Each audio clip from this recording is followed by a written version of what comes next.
Sports और history. ये topic थोड़ा सा कंफ्यूजिंग लग सकता है ना? ऐसा लगता है जैसे एक तरफ खेल का मैदान है और दूसरी तरफ है हिस्ट्री की किताबें, दोनों बिल्कुल अलग। लेकिन सच तो ये है कि इन दोनों का आपस में एक बहुत ही गहरा कनेक्शन है। तो चलिए आज हम लोग मिलकर इसी कनेक्शन को समझेंगे और इस टॉपिक को एकदम आसान बना देंगे। मार्क्स की टेंशन नहीं, बस कॉन्सेप्ट समझना है। तो चलिए फटाफट देख लेते हैं कि आज हम क्या क्या कवर करने वाले हैं। सबसे पहले हम ये जानेंगे कि खेलना इंसान का एक नेचुरल इंस्टिंक्ट क्यों है। उसके बाद हम प्ले के डीपर मीनिंग को समझेंगे।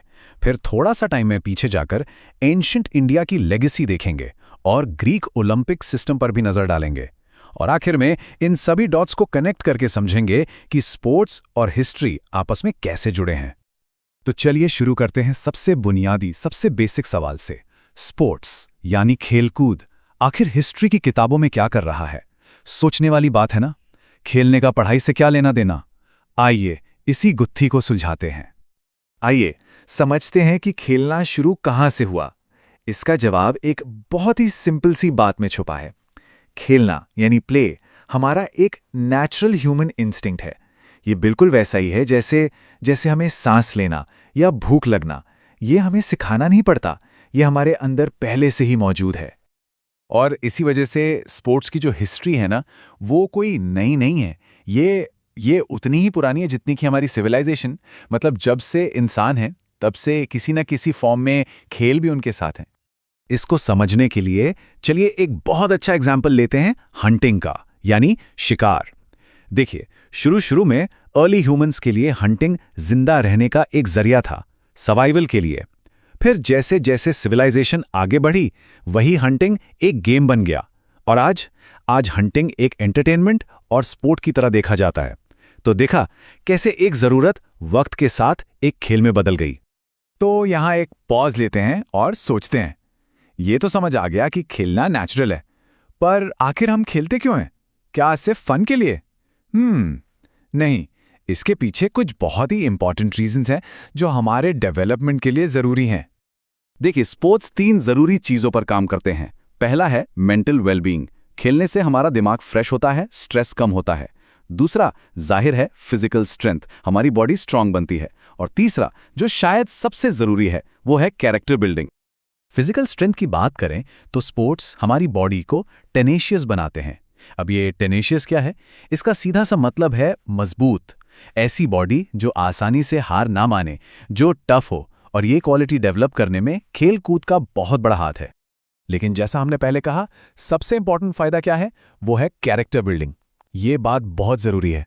स्पोर्ट्स का असली काम सिर्फ बॉडी बनाना नहीं है, बल्कि कैरेक्टर को शेप करना है। ऐसी क्वालिटीज डेवलप करना जो लाइफ में हर जगह काम आती हैं। कौन सी क्वालिटीज? सबसे पहली करेज, यानी हिम्मत। मैदान में उतरकर चैलेंज फेस करना, ये हमें हिम्मत देता है। और ये हिम्मत सिर्फ गेम में नहीं, जिंदगी के हर चैलेंज में काम आती है। फिर आती है एक बहुत ही खूबसूरत चीज, स्पोर्ट्समैनशिप। ये क्या है? ये वो स्पिरिट है जो हमें हार को ग्रेसफुली एक्सेप्ट करना सिखाती है। हार कर बैठ जाना नहीं, बल्कि उससे सीख कर दोबारा खड़े होना। सोचिए, लाइफ के लिए इससे बेहतर सीख क्या होगी? और हाँ, जब हम टीम गेम्स खेलते हैं तो हम कोऑपरेशन सीखते हैं। मतलब एक साथ मिलकर एक गोल के लिए काम करना। ये टीम वर्क और लीडरशिप की स्किल्स हमें स्पोर्ट्स से ही मिलती हैं। तो अब जब हम स्पोर्ट्स की इंपॉर्टेंस समझ चुके हैं, चलिए अब सीधा हिस्ट्री में चलते हैं और शुरुआत करते हैं अपने देश से, हमारी अपनी रिच स्पोर्टिंग हेरिटेज से, एंशिएंट इंडिया से।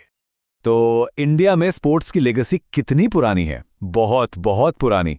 हमारे एंशिएंट ग्रंथों जैसे महाभारता में स्पोर्ट्स के ढेरों रेफरेंसेस मिलते हैं। सोचिए, महाभारता की तो पूरी स्टोरी ही युद्ध यानी गेम ऑफ डाइस से शुरू होती है। इसके अलावा मल्ल युद्ध यानी रेसलिंग, घोड़े और रथों की दौड़, और यहां तक कि चेस, जिसे उस समय चतुरंगा कहा जाता था, ये सब हमारी ही धरोहर हैं। ठीक है, तो इंडिया में स्पोर्ट्स थे, पर एक सवाल उठता है, इन्हें ऑर्गेनाइज करने का, एक सिस्टम बनाने का क्रेडिट किसको जाता है?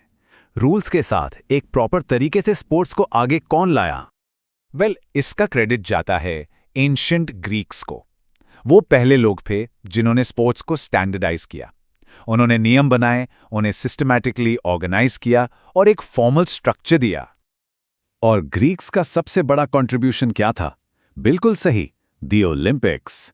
ये गेम्स ग्रीस के ओलंपिया शहर में शुरू हुए थे, इसीलिए इनका नाम ओलंपिक्स पड़ा।